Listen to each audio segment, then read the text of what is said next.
नमस्कार, जय हिंद, जय महाराष्ट्र. आरबी मराठी संवाद न्यूज मध्ये सर्व आमच्या दर्शकांचं मनपूर्वक स्वागत. मित्रांनो, आज आपण स्वर्गीय कर्मयोगी ऋषितुल्य साहेब बोंद्रे यांच्या पर्णकुटीवर आपण आलेलो आहोत.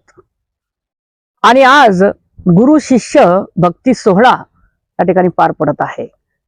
आणि या सोहळ्यामध्ये श्री ज्ञानेश्वरी निरूपण हा जो विषय आहे, हा विषय भक्तांपर्यंत पोहोचवण्यासाठी आपल्या सोबत जोडलेले आहेत हरिभक्तपरायण डॉक्टर अर्चनाताई आंबेकर. महाराष्ट्राच्या कानाकोपऱ्यामध्ये भारतीय संस्कृतीचे जे धडे आहेत, जे आध्यात्मिक धार्मिक क्षेत्रामधले जे धडे आहेत, ते धडे जनतेपर्यंत, म्हणजेच सांगायचं तात्पर्य असं आहे की आज भारतीय संस्कृती जपण्याचं फार महत्वाचं काम त्या या माध्यमातून करतायत आणि आपल्या सोबत जुडलेले आहेत. आज त्यांचं ज्ञानेश्वरी निरूपण इथे आहे आणि काही वेळ आपल्याला मिळालेला आहे. पर्णकुटीवर त्यांचा एक विसावा आहे आणि त्या माध्यमातून त्यांच्यासोबत एक वार्तालाप आपण करतोय की कशा पद्धतीनं आपला प्रवास आणि हे जे ज्ञानेश्वरी निरूपण जे आहे त्या संदर्भामध्ये आमच्या दर्शकांना काय सांगणार. कारण की धार्मिक आध्यात्मिक क्षेत्रामधले आपला जो अभ्यास आहे त्या संदर्भामध्ये दोन शब्द आमच्या दर्शकांना काय सांगणार. रामकृष्ण हरी. नमस्कार. चिखली शहरातला दर्शक तुम्ही म्हटलात. खरं तर चिखली शहरातला हा सर्वसामान्य परिवार जो असेल, या ठिकाणी खरं तर खूप जाणकार लोक आहेत भक्ती मार्गातले. मग ती गाथा असेल, भावार्थ दीपिका असेल, दासबोध असेल, भक्तीच्या क्षेत्रामध्ये चिखली शहरातलं हे वातावरण. मी चिखलीतलीच आहे, इथलीच कन्या आहे आणि इथेच लहानाची मोठी झाले, त्यामुळे मला खूप चांगलं माहिती आहे चिखली शहरामध्ये भक्तीच्या क्षेत्रातलं वातावरण हे नित्य वृद्धिंगत होणारं दिसलं. आम्ही तिथेच या संस्काराचे धडे घेतलेत. खरं तर आज या ठिकाणी येण्याचं तात्पर्य एवढंच की आदरणीय तात्यासाहेब बोंद्रे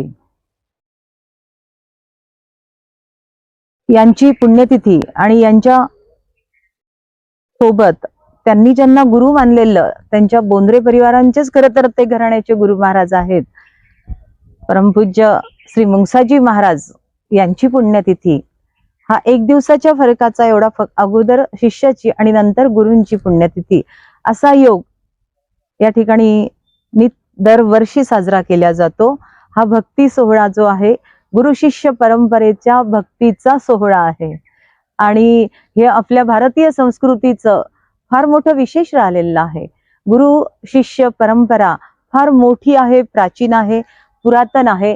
संस्कृतीचा, भारतीय संस्कृतीचा हा विशेष भाग आहे, मोठा संस्कार आहे आणि अशाच आध्यात्मिक धार्मिक उपक्रम या ठिकाणी त्यानिमित्त पुण्यतिथीचा सोहळा गुरु शिष्य परंपरेतून साजरा करताना पर्णकुटी आणि त्याला धरून हा जो खरं तर कर्मभूमी आदरणीय तात्यासाहेबांची आणि या कर्मभूमीला जोडूनच ज्ञानाच्या क्षेत्रामध्ये आधुनिक उच्च शिक्षणामध्ये त्यांनी अशा काळामध्ये हे कार्य उभं केलं. अनुराधा शिक्षण परिवाराच्या माध्यमातून आधुनिक तांत्रिक शिक्षण प्रणालीचं या ठिकाणी उभारणी केली आणि या पंचक्रोशीतनच नव्हे तर विदर्भातनं सुद्धा त्या काळामध्ये अनेक वर्ष आता अधिक कॉलेजेस निघाले, अधिक महाविद्यालय आणि सुविधा सरकारच्या कार्यक्षमतेमुळे वाढलेले आहेतच. परंतु ज्या काळामध्ये जवळपास काही नव्हतं त्या काळामध्ये तात्यासाहेबांनी चिखली शहरातल्या ग्रामीण दुर्गम भागातल्या तर मुलींना सुद्धा या ठिकाणी अभियंता केलेला आहे, इंजिनियर्स झालेले आहेत. मुलं तर होऊ शकले, ते मुलं सुद्धा बाहेर जाऊन त्यांच्या शिक्षणाचा खर्च किंवा त्यांना त्यासाठी घरामध्ये मार्गदर्शन मिळेल, दिशा दाखवल्या जाईल अशा प्रकारचा सुद्धा काळ नव्हता. पारंपरिक शिक्षणाची दारं या ठिकाणी खुली होती, पण आधुनिक शिक्षणाची दारं खुली असली तरी त्या ठिकाणी सुविधा या ठिकाणी उपलब्ध नव्हती. ही सुविधा आदरणीय तात्यासाहेब बोंद्रेंनी सुरुवात केली. आज बघता बघता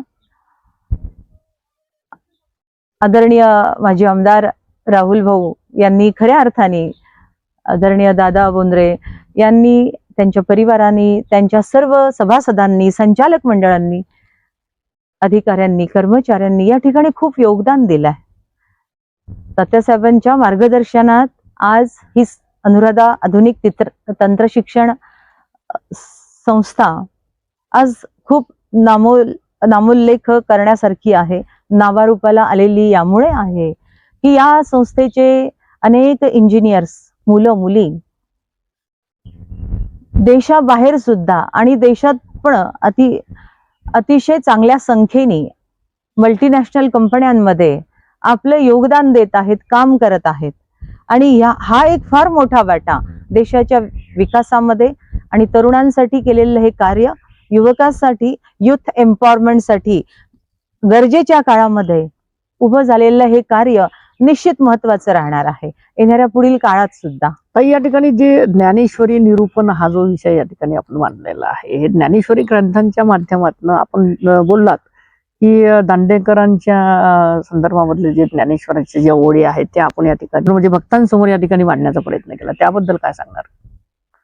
या भक्ती सोहळ्याचा आता जो उपक्रम 3 दिवसांचा सुरू आहे, यासाठीच मला या ठिकाणी ज्ञानेश्वरी निरूपण या संबंधित या ठिकाणी सेवा देण्यासाठी बोलावण्यात आलं. हे करत असताना मला ही सौभाग्यच वाटतं की त्यांनी मला या ठिकाणी ही संधी दिली. कारण ज्ञानदेवांनी उभ्या केलेल्या या लोकोत्तर लोकसेवक, महान लोकसेवक म्हणून कोण असतील तर आपल्यासाठी आदरणीय लोकांच्या सोबत त्यांच्यासाठी फाउंडेशन उभे करणारे, या महाराष्ट्राला तळागाळापर्यंत अनेक समाजसुधारक देणारे, लोकशिक्षक देणारे संत शिरोमणी ज्ञानी यांचा राजा ज्ञानदेव या ठिकाणी गीतेवर केलेलं जे भाष्य आहे ते प्राकृतामध्ये संपूर्ण करून आपल्यासाठी आणतात. आणि मग त्याचं चिंतन करण्याचं सौभाग्य आपल्याला जेव्हा लाभतं तेव्हा मला निश्चित आनंद होतो. मी काही फार मोठी नाही की त्या भाष्यावर बोलावी, इतकी माझी योग्यता नाही, पण तरी सुद्धा जेव्हा आपल्याला सांगण्यात येतं तेव्हा आपण एक प्रयत्न करायचा असतो आणि तो माझ्या अभ्यासाचा भागच आहे. त्यामुळे ते त्या संदर्भातलं सारांशरूपी ज्ञानेश्वरी निरूपणाचं चिंतन आपण या ठिकाणी करत आलोय. आज त्याचा समारोप आपण पसायदानाच्या संदर्भातलं चिंतन घडवून समारोपीय चिंतनाचं हे 5वं पर्व आपण त्या ठिकाणी या भक्ती सोहळ्यामध्ये अर्पण करत आहोत गुरु शिष्य परंपरेमधल्या. कारण इथे जेव्हा हे करत असताना निश्चित मी सुद्धा खूप प्रेरणा घेत आहे. कारण ज्ञानभूमी आणि कर्मभूमी यांच्या संयोगातून जी भक्ती निर्माण होते ना, तर ती खरं सरस्वती गंगाच या ठिकाणी अवतरते आणि गंगा जमुना यांच्या सोबत त्रिवेणी संगम साधते. अशा या त्रिवेणी संगम असलेल्या ज्ञानतीर्थाच्या भूमीवरती, या ज्ञानतीर्थाच्या तीर्थक्षेत्र समजून मी या ठिकाणी खरं तर ही सेवा अर्पण करत आली. कारण तशाच प्रेरणा या भूमीत मला मिळाल्यात मागील 2 दिवसामध्ये. तर या ठिकाणी जास्तीत जास्त धार्मिकता जी, आध्यात्मिकता जी आहे ती या ठिकाणी महिलांमध्ये जास्त दिसते. कारण महिला वर्ग जो आहे तो जास्त अट्रॅक्शन या ठिकाणी धार्मिकतेकडे, या ठिकाणी युवा आणि युवती ज्या 16 आणि 35 वयोगटातील ज्या युवती आणि युवक आहेत ते कुठेतरी या ठिकाणी दिशाहीन होताना दिसत आहेत. कारण की शिक्षणाच्या माध्यमातून ते धडे घेत आहेत, परंतु संस्कृतीच्या माध्यमातून त्यांच्यावर संस्कार रुजवण्याची फार आवश्यकता आहे. त्यावर आपण काय भाष्य करणार? ते प्रथम तर ज्या माझ्या माता भगिनी आहेत ज्यांच्याबद्दल आपण खूप गौरव उद्गार काढलेले आहेत, मलाही आनंद वाटतो. आणि जी माता आहे प्रत्येक घरातली, जी भगिनी आहे माझी, फार कष्टाने हे सर्व कुटुंबांचं पालन पोषण करत असताना ती त्या कुटुंबातलं अध्यात्म जपत असते. हो, अध्यात्म जपता जपता ती सामाजिक भान राखून त्या कुटुंबाचे जे सगळे आप्त मित्रपरिवार, नातलग या सर्वांचं तितक्याच भावनिकपणे ते बंध बांधून ठेवून ते अधिक वृद्धिंगत पण करत असते. अशा खरं तर मनाने खूप सक्षम असलेल्या या माता भगिनी आजच्या काळात नाही, कारण आपली कुटुंब संस्थाच ही त्या पद्धतीची आहे जी भारतीय संस्कृतीचा पाया आहे, हा अध्यात्म आहे. आणि म्हणून त्याच्या आधारित ज्या वेगवेगळ्या आपल्या संस्था आहेत, समाज संस्था असतील, कुटुंब संस्था असतील, त्यानंतर वेगवेगळे संस्कार असतात मुलांवर करण्याचे, मौजी बंधनाचे म्हणा, किंवा मुलांना शिक्षणाचे संस्कार आहेत, लग्न विवाह संस्कार आहेत, ह्या ज्या काही संस्था आहेत, या सगळ्यांचा आजपर्यंतचा इतिहास इथपर्यंत सक्षमपणे आणण्याचं सर्व श्रेय खरं तर घरातल्या माता भगिनींना जातं.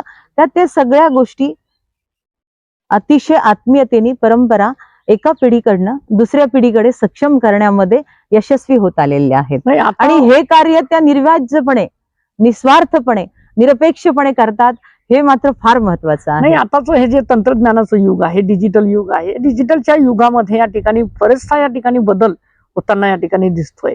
नाही, आपला आता इतका आपण जरी विदर्भामधल्या बुलढाणा जिल्ह्यामध्ये असो, पण अतिदुर्गम भाग बुलढाणा जिल्हा आता असं म्हणता येणार नाही.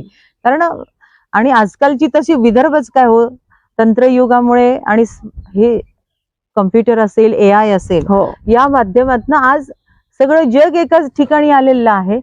आणि एका सेकंदात, एका श्वासाभरात आपण हवे त्या देशामध्ये, हवे त्या ठिकाणी जाऊन पोहोचतोय. आत्मीयतेने त्या ठिकाणी संवाद साधू शकतोय. अंतरच मिटलेलं आहे. त्यामुळे हे जे काय विश्वाचं ऐक्य, खरं तर हाच तर संदेश आपल्या भगवान श्रीकृष्णाने वसुदैव कुटुंबकमचा, मग विज्ञानाच्या माध्यमातून जर तो या ठिकाणी आपल्याला अनुभवास येत असेल, तर ज्ञान आणि विज्ञानाचं ऐक्यामधून हे अद्वैत निर्माण होतं. हे स्वामी विवेकानंदांचं वाक्य आपण बघतो.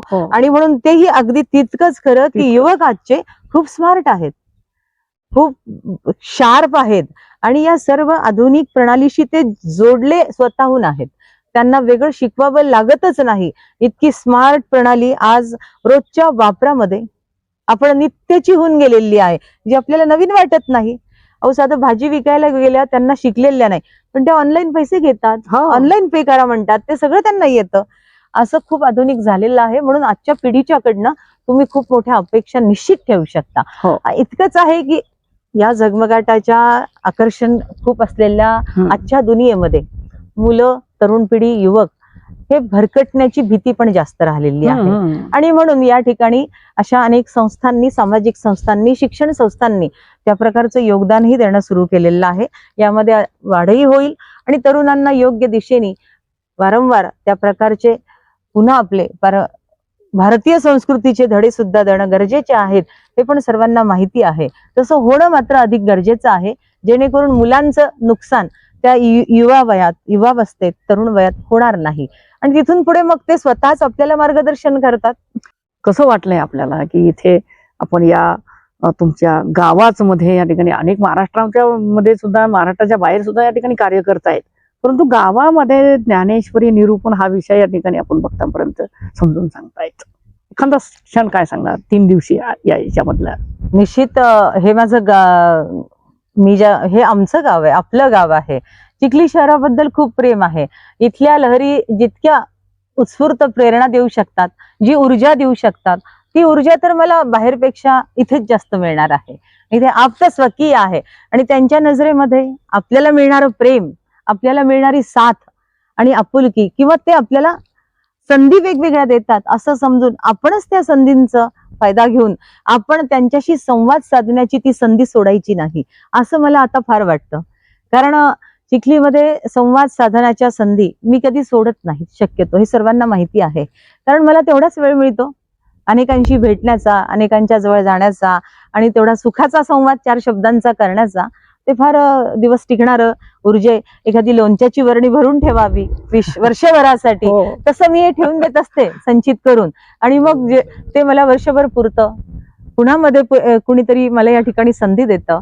आणि ज्ञानेश्वरी निरूपणाचं किंवा ज्ञानेश्वरी संबंधित प्रवचनाचा योग या आधी पण अनेकदा मला या ठिकाणी आलेला आहे. मौनी बाबा परमहंस रामकृष्ण मौनी बाबा संस्थान या ठिकाणी सुद्धा मी 3-4 वेळेस सेवा दिलेली आहे बोलावल्यानंतर.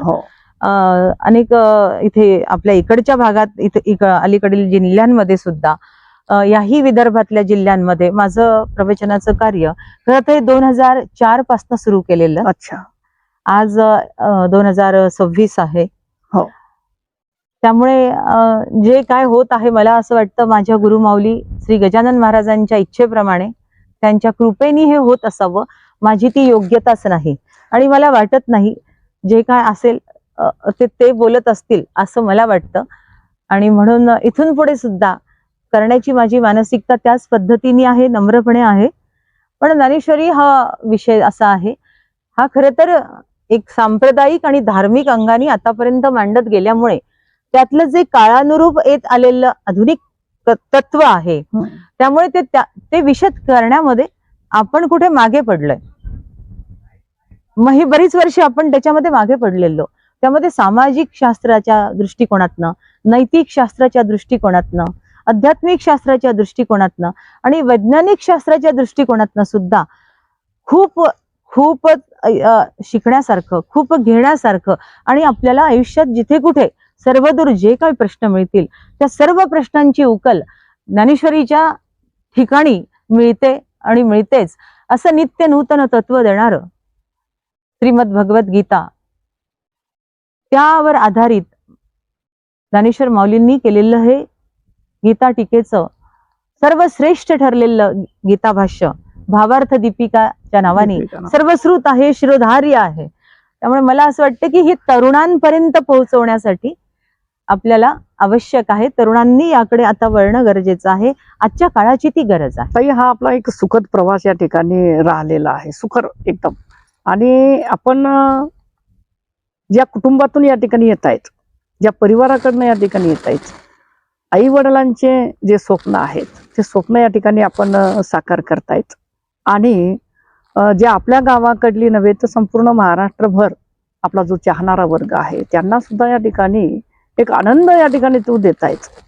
आपल्या परिवाराबद्दल काय सांगणार? कारण की आपला परिवार या ठिकाणी सर्वस्व या ठिकाणी राहतोय, सर्वांचाच या ठिकाणी राहतो.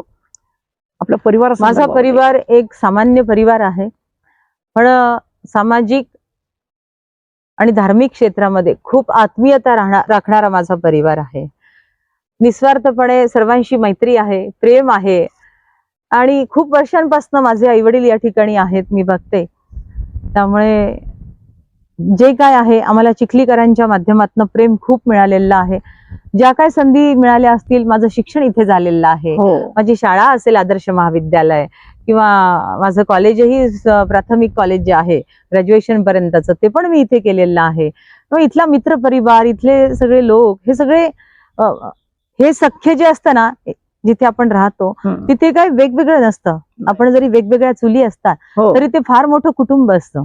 आणि मग त्या कौटुंबिक भावातला जो विषय असतो तो तेवढाच एक असतो, या पलीकडे दुसरं काही नसतं. मित्रांनो, हे होते आपल्यासोबत डॉक्टर हरिभक्तपरायण डॉक्टर अर्चना आंबेकर.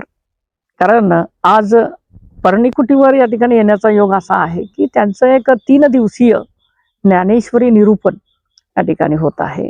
आणि आज वेळात वेळ काढून ताईंनी सुद्धा या ठिकाणी आम्हाला जी हितगुर करण्याची या ठिकाणी संधी दिली ताई या ठिकाणी. आणि आपण दर्शकापर्यंत या ठिकाणी पोहोचला, कारण लाखो दर्शकापर्यंत या ठिकाणी पोहोचत असताना कुठेतरी दर्शकांच्या मनामध्ये सुद्धा राहतं की आपण या ठिकाणी जे कार्य करतो ते लोकांपर्यंत या ठिकाणी कसं जावं आणि लोकांनी सुद्धा ते ज्ञान या ठिकाणी कसं प्राप्त करावं, हा एक हेतू या ठिकाणी आमच्या चॅनलच्या माध्यमातून आहे.